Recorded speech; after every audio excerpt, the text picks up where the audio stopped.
Welcome to the One Year Bible, April 6. The Old Testament reading, Deuteronomy chapter 29, verse 1 through chapter 30, verse 20. These are the terms of the covenant the Lord commanded Moses to make with the Israelites while they were in the land of Moab, in addition to the covenant he had made with them at Mount Sinai. Moses summoned all the Israelites and said to them, "You have seen with your own eyes everything the Lord did in the land of Egypt to Pharaoh and to all his servants and to his whole country, all the great tests of strength, the miraculous signs, and the amazing wonders. But to this day the Lord has not given you minds that understand, nor eyes that see, nor ears that hear. For 40 years I led you through the wilderness, yet your clothes and sandals did not wear out. You ate no bread and drank no wine or other alcoholic drink, but he provided for you, so you would know that he is the Lord your God. When we came here, King Sihon of Heshbon and King Og of Bashan came out to fight against us, but we defeated them. We took their land and gave it to the tribes of Reuben and Gad and to the half-tribe of Manasseh as their grant of land. Therefore obey the terms of this covenant, so that you will prosper in everything you do. All of you, tribal leaders, elders, officers, all the men of Israel are standing today in the presence of the Lord your God. Your little ones and your wives are with you, as well as the foreigners living among you who chop your wood and carry your water. You are standing here today to enter into the covenant of the Lord your God. The Lord is making this covenant, including the curses. By entering into the covenant today, he will establish you as his people and confirm that he is your God, just as he promised you and as he swore to your ancestors Abraham, Isaac, and Jacob. But you are not the only ones with whom I am making this covenant with its curses. I am making this covenant both with you who stand here today in the presence of the Lord our God, and also with future generations who are not standing here today. You remember how we lived in the land of Egypt and how we traveled through the lands of enemy nations as we left. You have seen their detestable practices and their idols made of wood, stone, silver, and gold. I am making this covenant with you so that no one among you, no man, woman, clan, or tribe will turn away from the Lord our God to worship these gods of other nations, and so that no root among you bears bitter and poisonous fruit.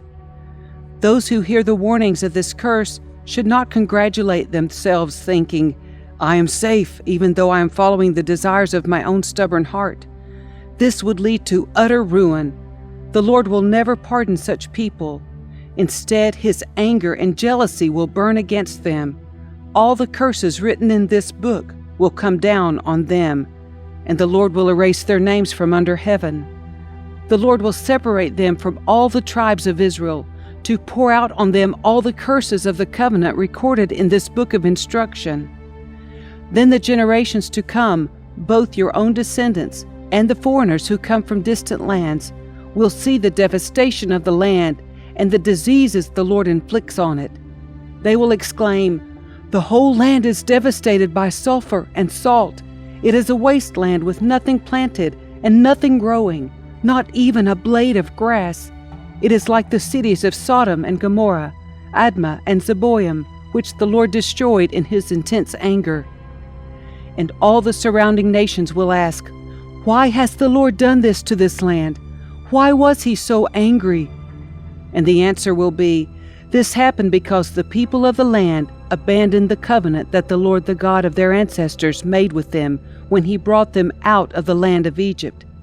Instead, they turned away to serve and worship gods they had not known before, gods that were not from the Lord. That is why the Lord's anger has burned against this land, bringing down on it every curse recorded in this book. In great anger and fury, the Lord uprooted his people from their land and banished them to another land, where they still live today. The Lord our God has secrets known to no one.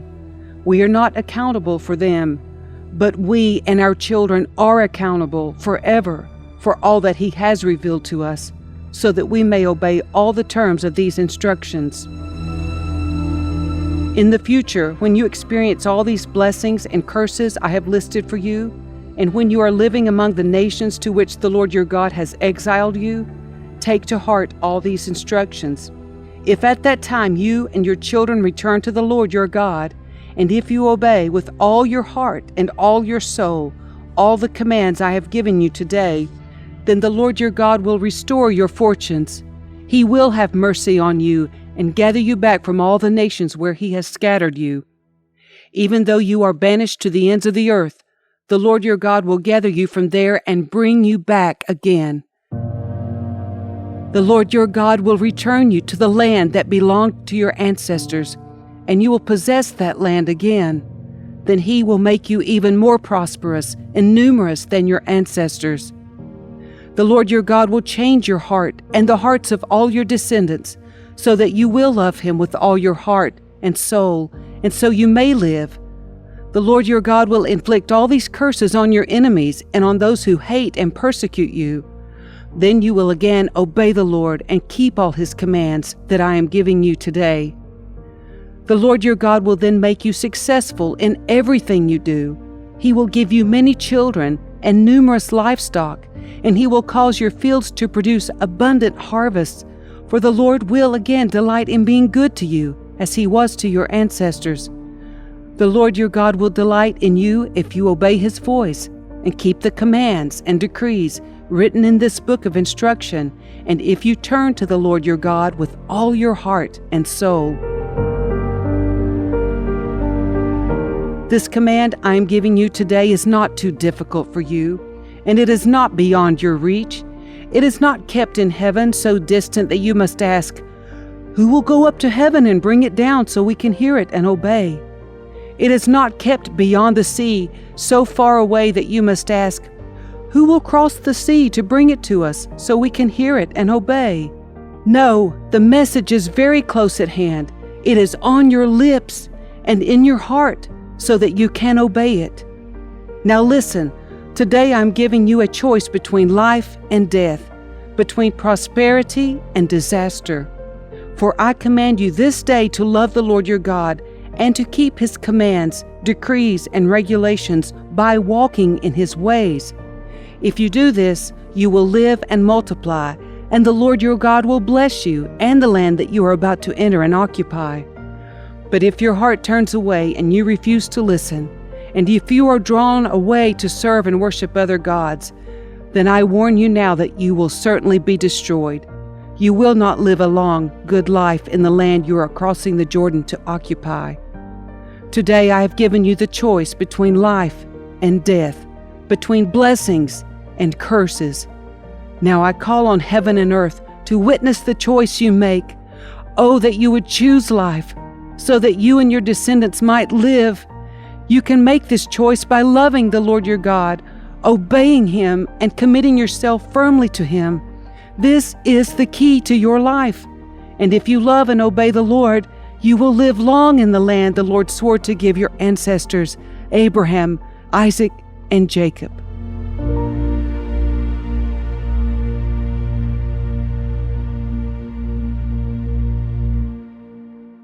The New Testament reading, Luke chapter 11, verse 37 through chapter 12, verse 7. As Jesus was speaking, one of the Pharisees invited Him home for a meal, so He went in and took His place at the table. His host was amazed to see that He sat down to eat without first performing the hand-washing ceremony required by Jewish custom. Then the Lord said to him, "You Pharisees are so careful to clean the outside of the cup and the dish, but inside you are filthy, full of greed and wickedness. Fools, didn't God make the inside as well as the outside? So clean the inside by giving gifts to the poor, and you will be clean all over. What sorrow awaits you, Pharisees, for you are careful to tithe even the tiniest income from your herb gardens, but you ignore justice and the love of God. You should tithe, yes, but do not neglect the more important things. What sorrow awaits you, Pharisees, For you love to sit in the seats of honor in the synagogues and receive respectful greetings as you walk in the marketplaces. Yes, what sorrow awaits you, for you are like hidden graves in a field. People walk over them without knowing the corruption they are stepping on." "Teacher," said an expert in religious law, "you have insulted us too in what you just said." "Yes," said Jesus, "what sorrow also awaits you experts in religious law, for you crush people with unbearable religious demands and you never lift a finger to ease the burden. What sorrow awaits you, for you build monuments for the prophets your own ancestors killed long ago. But in fact, you stand as witnesses who agree with what your ancestors did. They killed the prophets, and you join in their crime by building the monuments. This is what God in His wisdom said about you. I will send prophets and apostles to them, but they will kill some and persecute the others. As a result, this generation will be held responsible for the murder of all God's prophets, from the creation of the world, from the murder of Abel to the murder of Zechariah, who was killed between the altar and the sanctuary. Yes, it will certainly be charged against this generation. What sorrow awaits you experts in religious law, for you remove the key to knowledge from the people. You don't enter the kingdom yourselves, and you prevent others from entering." As Jesus was leaving, the teachers of religious law and the Pharisees became hostile and tried to provoke him with many questions. They wanted to trap him into saying something they could use against him. Meanwhile, the crowds grew until thousands were milling about and stepping on each other. Jesus turned first to his disciples and warned them, "Beware of the yeast of the Pharisees, their hypocrisy. The time is coming when everything that is covered up will be revealed, and all that is secret will be made known to all. Whatever you have said in the dark will be heard in the light, and what you have whispered behind closed doors will be shouted from the housetops for all to hear. Dear friends, don't be afraid of those who want to kill your body, for they cannot do any more to you after that. But I'll tell you whom to fear. Fear God, who has the power to kill you and then throw you into hell. Yes, He's the one to fear. What is the price of 5 sparrows? 2 copper coins? Yet God does not forget a single one of them, and the very hairs on your head are all numbered. So don't be afraid. You are more valuable to God than a whole flock of sparrows."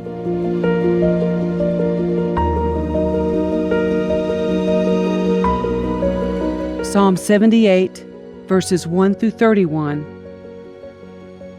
O my people, listen to my instructions. Open your ears to what I am saying, for I will speak to you in a parable. I will teach you hidden lessons from our past, stories we have heard and known, stories our ancestors handed down to us. We will not hide these truths from our children. We will tell the next generation about the glorious deeds of the Lord, about His power and His mighty wonders. For He issued His laws to Jacob. He gave His instructions to Israel. He commanded our ancestors to teach them to their children, so the next generation might know them, even the children not yet born. And they, in turn, will teach their own children. So each generation should set its hope anew on God, not forgetting His glorious miracles and obeying His commands. Then they will not be like their ancestors, stubborn, rebellious, and unfaithful, refusing to give their hearts to God. The warriors of Ephraim, though armed with bows, turned their backs and fled on the day of battle. They did not keep God's covenant and refused to live by His instructions. They forgot what He had done, the great wonders He had shown them, the miracles He did for their ancestors on the plain of Zoan in the land of Egypt. For He divided the sea and led them through, making the waters stand up like walls. In the daytime He led them by a cloud, and all night by a pillar of fire. He split open the rocks in the wilderness to give them water as from a gushing spring. He made streams pour from the rock, making the waters flow down like a river. Yet they kept on sinning against him, rebelling against the Most High in the desert. They stubbornly tested God in their hearts, demanding the foods they craved. They even spoke against God himself, saying, "God can't give us food in the wilderness. Yes, he can strike a rock so water gushes out, but he can't give his people bread and meat." When the Lord heard them, he was furious. The fire of his wrath burned against Jacob. Yes, his anger rose against Israel, for they did not believe God or trust him to care for them. But he commanded the skies to open. He opened the doors of heaven. He rained down manna for them to eat. He gave them bread from heaven. They ate the food of angels. God gave them all they could hold. He released the east wind in the heavens and guided the south wind by his mighty power. He rained down meat as thick as dust, birds as plentiful as the sand on the seashore. He caused the birds to fall within their camp and all around their tents. The people ate their fill. He gave them what they craved. But before they satisfied their craving, while the meat was yet in their mouths, the anger of God rose against them, and he killed their strongest men. He struck down the finest of Israel's young men.